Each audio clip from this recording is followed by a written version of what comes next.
Kalau lewat di depan rumah tetangga hidungnya ke atas. Sudah pesek, hujan gerimis, banjir. Begitu mati, mereka lah yang akan memandikan di kamar mandi. Apa kata mereka? Ini yang sombong kemarin kan? Sekarang kita semprot pakai cuci mobil Dorsmir. Ambil brus WC, siramkan Mama Lemon. Suami yang katanya buah hati belayan jiwa, siang dan malam terbayang-bayang. Tuih. Begitu mati meninggal dunia, semua tinggal kenangan semata. Menangis mereka, Bu. Menangis dia sebelah kanan. Sebelah kiri mana yang mau dipinang bulan depan? Saya bisa ceramah pakai lembut-lembut, bisa. Jamaah sekalian, mari kita jaga hati, jangan sampai menyakiti.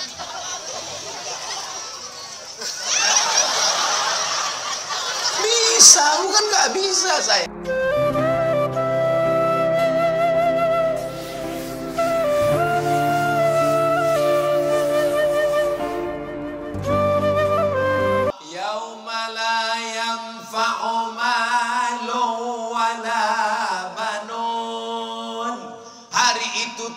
Gunanya harta, tidak ada gunanya anak, illa man atallaha biqalbin salim, kecuali orang yang datang menghadap Allah dengan hati yang bersih. Mudah-mudahan hati kita bersih dari sifat angkuh dan sombong. Perempuan yang sombong, kalau lewat di depan rumah tetangga hidungnya ke atas. Sudah pesek, hujan gerimis, banjir. Sombongnya minta ampun. Dia yang paling kaya, dia yang merasa paling cantik, dia merasa paling mulia. Sampai masa ajalnya tiba. Mimdate mataya bawati. Mati. Begitu mati, siapa yang ngurus jenazah? Yang ngurus jenazah adalah penyelenggara jenazah, yang selama ini dihina, yang selama ini dilecehkan, direndahkan. Mereka lah yang akan memandikan di kamar mandi. Apa kata mereka? Ini yang sombong kemarin kan? Sekarang kita semprot pakai cuci mobil Dorsmir. Ambil brus WC, siramkan Mama Lemon. Tidak ada yang melakukan itu, Pak Ustadz. Tidak ada yang melakukan itu. Semua penyelenggara jenazah baik-baik semua. Mereka tidak dendam. Tapi Abdul Somad sedang mengingatkan kita.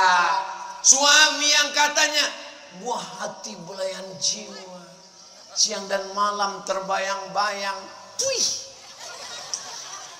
Begitu mati meninggal dunia, semua tinggal kenangan semata. Menangis mereka, Bu. Menangis dia sebelah kanan. Sebelah kiri mana yang mau dipinang bulan depan?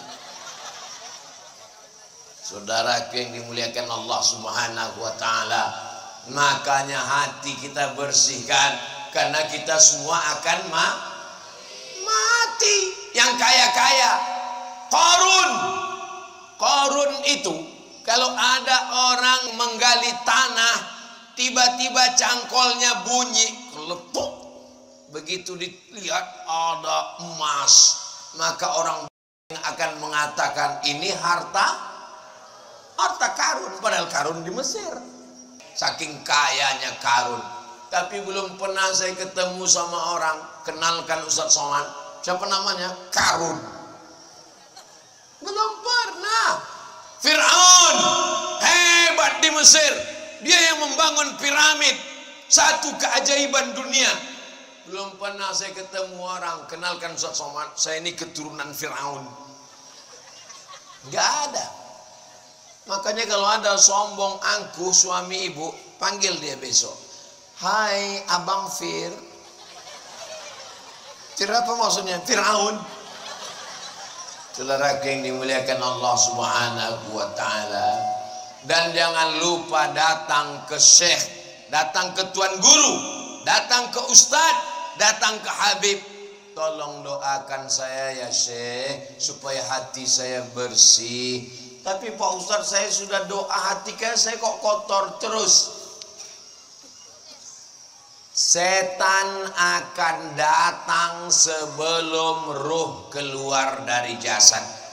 La'ughwiyannahum, aku akan goda mereka. Madamat arwahuhum fi ajsadihim, selama ruh bersemayam di dalam jasad. Nanti kalau ruh sudah keluar dari jasad, barulah kita bersih. Jadi kalau ada bapak ibu yang hatinya masih berbisik-bisik, kok yang paling hebat, kok yang paling hebat, kok yang paling senior, kok yang paling kaya, kok yang paling mantap, itu berarti setan. Banyak-banyak baca a'udzubillahi minasyaitonir rajim. Allahu la ilaha illa huwal hayyul, ayat kursi. Tapi nggak mempan lagi dibacakan ayat kursi Pak Ustadz. Bawakan kursi sekalian. Saudara yang dimuliakan Allah Subhanahu wa ta'ala. Hati kita merasa kita yang paling hebat. Saya nilai paling tinggi Pak Ustadz. Saya yang paling pintar kuliah. Kenapa dia duluan yang nikah Pak Ustadz? Nggak bisa begitu. Datang acara pernikahannya, doakan dia di atas pentas. Barakallah lakuma wa barakalaikuma wa jama'a bainakuma fi khair. Tapi kalau hatinya hasad, dengki, busuk hati, doanya sama, bunyinya lain. Barakallahu lakum wa barakalaikum. Malam ini tidak ada yang giginya rapat. Malam ini semuanya berbahagia karena hatinya bersih. Doakan juga supaya Ustaz Abdul Somad hatinya bersih, supaya istiqomah, supaya mati husnul khatimah. Karena kalau yang ceramah itu setannya juga luar biasa. Almarhumah emak saya nasihati saya, kau jangan sombong, kau jangan angkuh, kau jangan buat dosa, kau jangan buat maksiat. Aku kan ustadz mak, setannya ustadz juga. Aku kan tamat Mesir mak, setannya juga tamat dari Mesir, anak buah Fir'aun. Ibu jangan lupa nasihatkan anaknya, kau jangan sombong, kau jangan angkuh. Suatu ketika saya dibawa ibu saya acara walimah. Tiba-tiba di tempat acara al-walimah, mohon maaf, ada orang yang agak kurang fisiknya, cacat. Jadi mata saya ngelihat dia terus. Saya masih kecil, masih SD. Apa kata emak saya? Dia adalah tamu Allah. Nanti boleh jadi dia lebih dulu masuk surga dari kamu.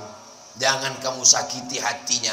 Kalau mata kamu ngelihat dia terus, dia tersinggung. Jangan lihat lagi.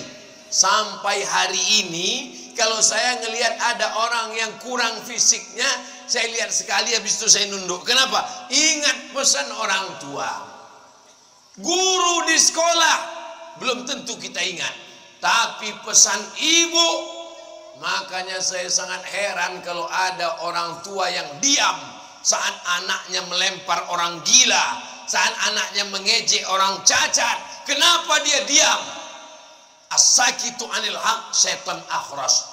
Pendidikan yang paling utama adalah ibu, al-madrasatul ula. Sebelum TK, sebelum SD, sebelum SMP, sebelum SMA, sebelum S1, S2, S3, S cendol, S teler, S doger.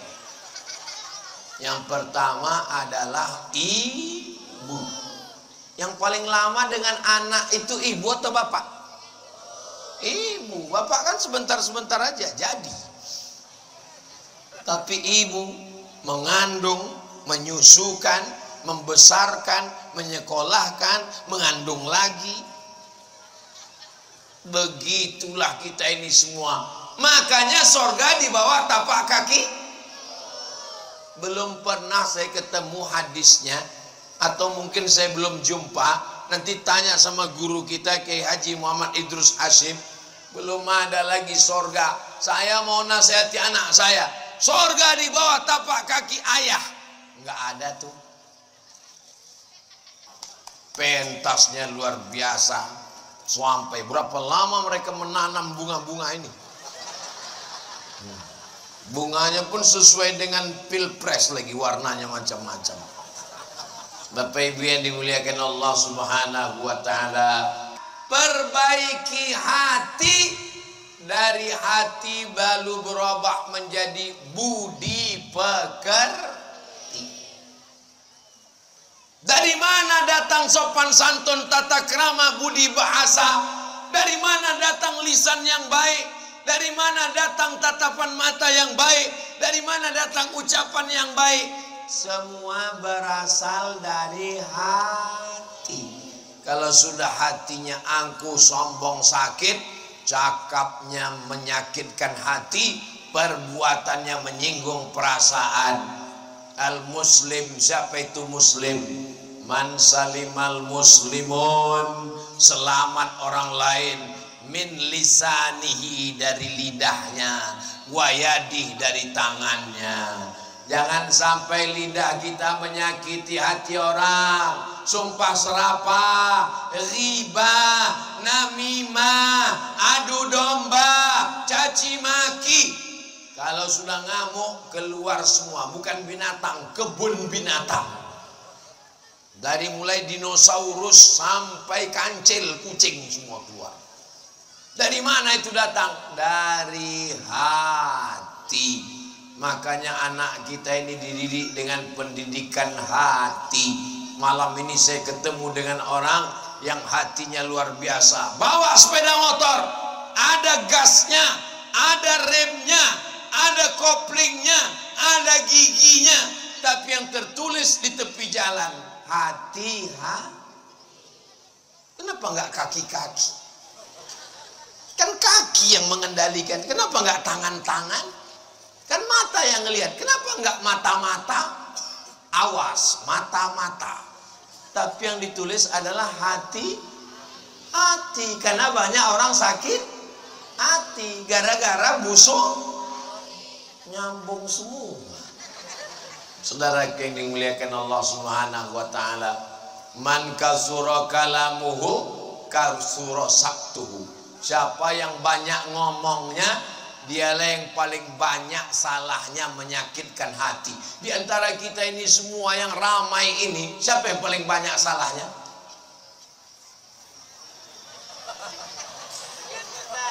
Betapa lembutnya hati jamaah. Mereka menjaga hati saya. Diam mereka.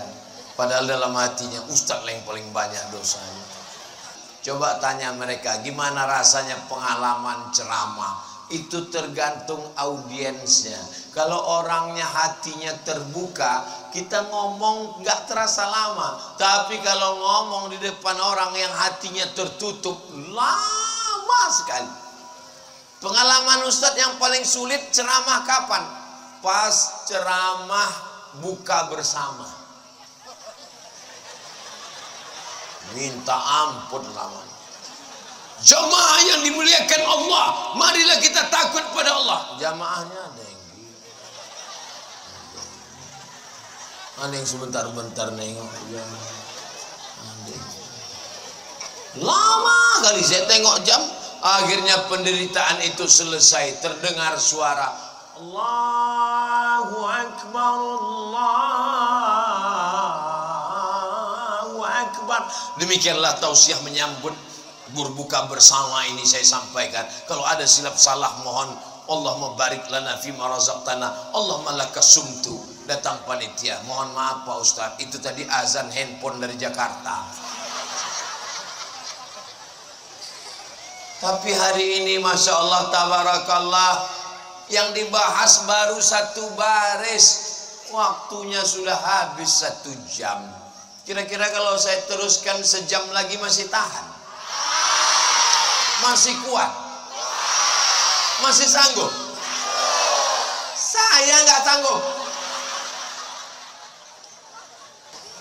Allahumma salli ala Sayyidina Muhammad wa asghili zalimin bizalimin wa akhrijna min bainihim salimin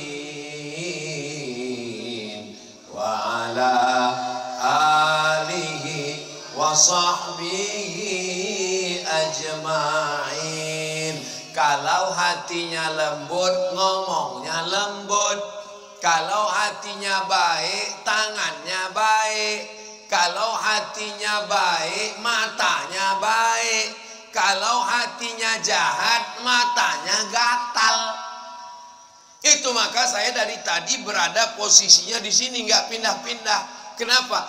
Inilah yang pertengahan perbatasan laki-laki dan perempuan. Kalau saya terlalu lama di sini, apa kata ibu-ibu? Ustadz ini nggak adil, kok kami nggak dilihat. Kalau saya terlalu lama di sini, dasar Ustadz gatal. Ustadz Somad itu katanya mesti berbudi pekerti, berakhlakul karimah. Dia sendiri membelakangi tuan guru. Saya sebelum berdiri udah bisik duluan. Syekh, mohon izin ya, ana maju ke depan. Kata Syekh, tafadhol silakan. Maka saya maju. Coba ulang lagi videonya dari awal. Sebelum maju saya angkat tangan saya 10, kepala saya 1, 11. Saya gini dulu semua. Lalu kemudian semua mereka baru. Seandainya mereka enggak gini, saya gini ceramahnya.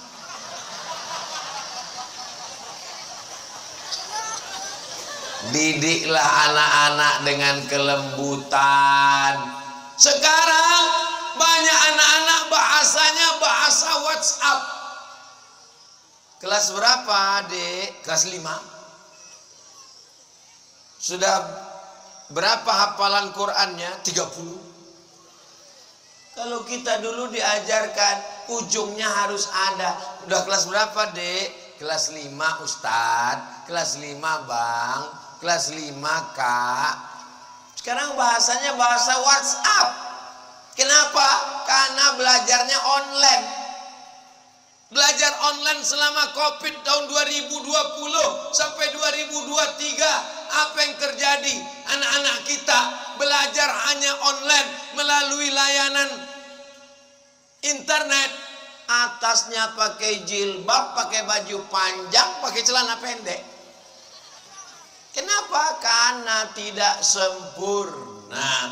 Maka bapak ibulah pendidikan yang paling baik. Ibu mendidik dengan hati, supaya anak tidak pernah membuat orang sakit hati. Allah, Ustadz Somad itu ngomong jangan nyakitin hati. Dia sendiri kalau ceramah kasar, keras. Abdul Somad ini bukan keras, sound sistemnya mantap. Saya bisa ceramah pakai lembut-lembut, bisa. Jamaah sekalian, mari kita jaga hati, jangan sampai menyakiti.